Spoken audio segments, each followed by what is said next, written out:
Good morning, Priyanta. Is Sir there? He's at the bank, madam. Sambat Online Banking. Convenient, easy, saves time. Sambat Bank. We present your future. A very good afternoon to you. This is your lunch prime time news bulletin here on News First. As usual, let's take a look at the headlines. UPFA unveils its election manifesto, a guarantee for the future.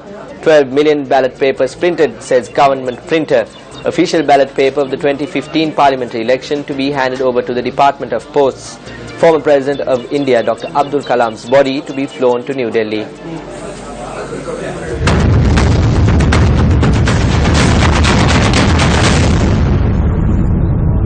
On to those stories in detail. The government printer says that it has completed the printing of 12 million ballot papers for the 2015 general elections. Government printer Kamini Fonseca said the remaining ballot papers will be printed in the coming days.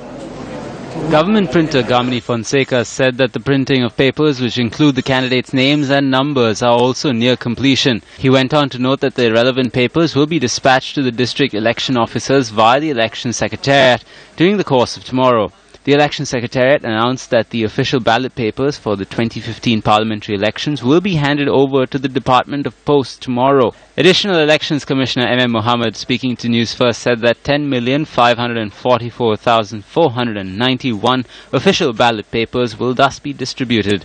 Postmaster General Rohana Abiratna said that the distribution will take place on the 2nd and 9th of August, days that are considered as special distribution days. Police headquarters says that 197 suspects have been arrested on acts of violating election laws ahead of the 2015 parliamentary polls.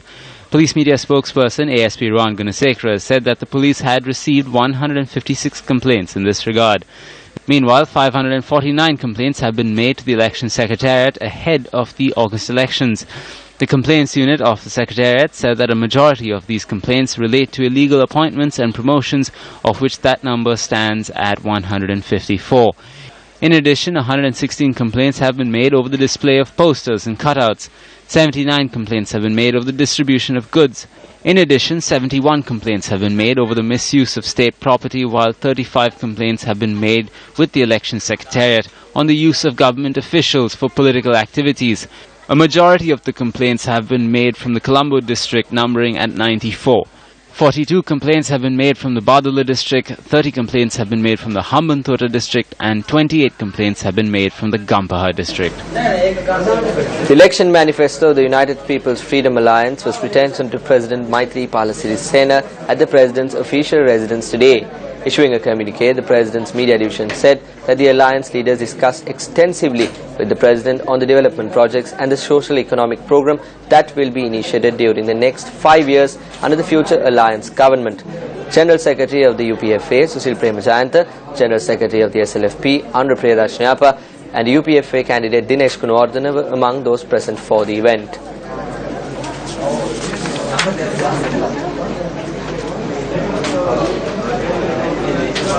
On a similar note, the election manifesto of the United People's Freedom Alliance was unveiled today at the Henry Pedris grounds in Colombo.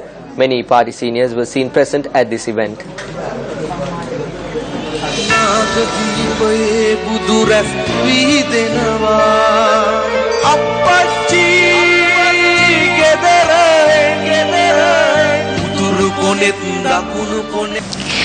The election manifesto includes points such as recommencing the stalled 58,000 development projects, increase the wages of state sector employees, and also provide an allowance of 50,000 rupees to the youth above the age of 18. It also includes the provision of an allowance of 10,000 rupees for students elected to university to purchase books, and also increase the Mahapula salary to 6,000 rupees. The election manifesto of the UPFA also includes a 3,000 rupee allowance for private sector employees and making the basic salary of the public sector employee to 25,000 rupees.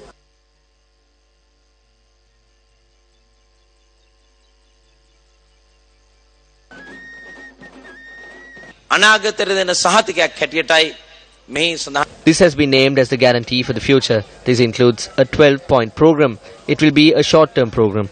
This election campaign will be led by Mahinda Rajapaksa, will see the United People's Freedom Alliance emerge victorious on the 17th of August and establish a new government. This manifesto includes the short-term program that we will implement along with the 5-year plan that we have formulated.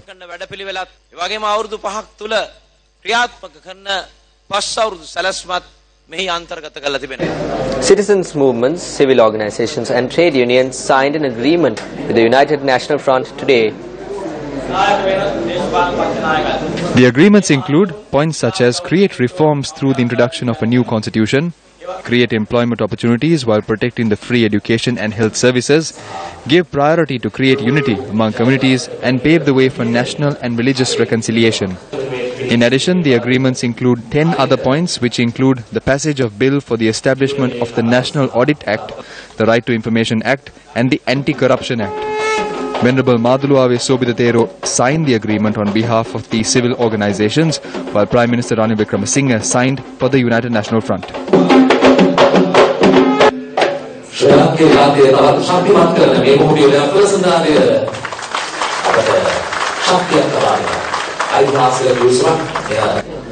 As the election fever has reached its peak with only 21 days more, let's have a listen to the views expressed by leaders of political parties.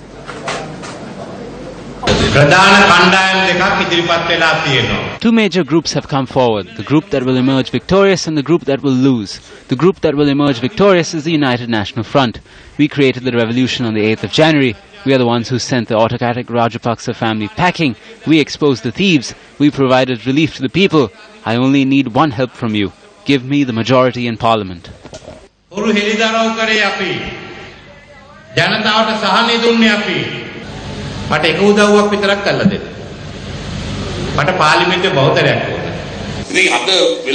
Today they are slinging mud at us in their speeches. They do not speak a word of how the country will be governed, or how the future will be, or how the development drive of the country will take place, and even how the economy will be managed.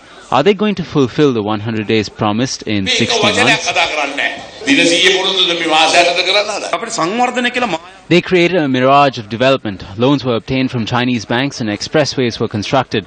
A loan was taken from a Japanese bank and a building was constructed. A loan was taken from Kuwait and the bridge was built. Do we need a government for all of this? What use is the government then? The economic policy of the government should be to create an economic plan and increase the revenue of the country and direct the funds to the treasury. If a loan was taken from China and given to the village shopkeeper, he too will build a bridge.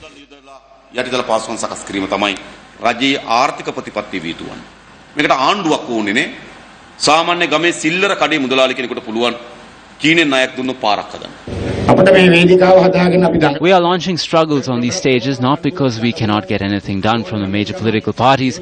We can obtain any position if we wanted to. We can even get the portfolio of minister, deputy minister and even chairman. However, we are not doing so because the people have to be taken to their due position. These politicians are inefficient and selfish. They never think of the people. Your agenda is irrelevant to them. That is the issue we have. On a similar note, here are some of the views expressed in the political arena. Mahinda destroyed the economy completely. The revenue of the government decreased and they were unable to pay the loans and the interest. The country will become a gold mine if these loans are repaid. This does not only belong to the Rajapaksa family but the 5.5 million people. මේවා රාජපක්ෂ පවුලට විතරක් අයිති ඒවා නෙවෙයි මේවා මේ රටේ 55 ලක්ෂයක් පවුල් වලට අයිති දීපලක් බවට පත් කරන්නයි අපේ අරමුණ. සම්දානේ තමනාසලගේ වගකීම. The responsibility of you as members of the alliance is to send 113 to parliament. Do not send people who are trying to welcome this prime minister again under the national government. Send 113 individuals who have a backbone. කෙනෙක් නැතිව කෂේරුකාව සහිත මානවයන් 113 දෙනෙක් පාර්ලිමේන්තුවට යවන්න. We are not individuals who enjoyed benefits through the posts. We all raised our hands in favour for this, the first time for the 100-day budget. Even though the individuals who were expecting the post and who didn't get them are saying certain things, this is the truth.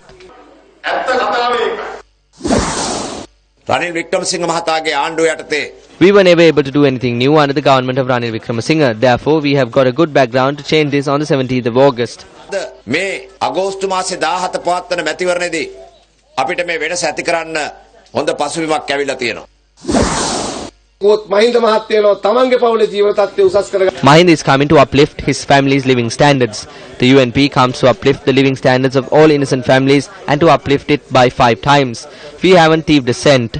We have not obtained bribes. we have not passed contracts. What we will create on the 17th, my friends, is a government under the Prime Ministership of Ranil Wickremesinghe.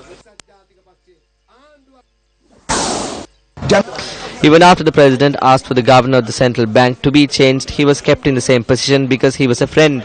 If this is the state in 100 days, imagine what will happen in 5 years. Till they obtain power, they will relate fairy tales. They will show you the moon and the stars.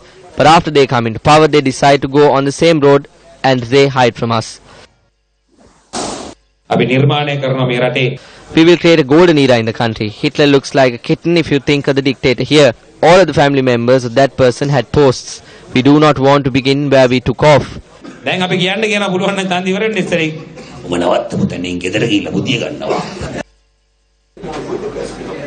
Still on local news, an 8th annual book fair and exhibition organized by the Colombo Public Library commenced this morning. The book fair and exhibition commenced under the auspices of Western Provincial Councillor Jayantha De Silva and Mayor of Colombo A.J.M. Sammil. The book fair and exhibition will continue until the 3rd of August from 9 a.m. to 7 p.m. daily.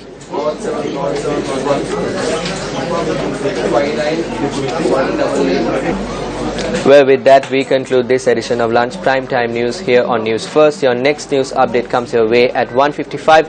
For everyone here at News First, I am Saturanga Hapuarachi.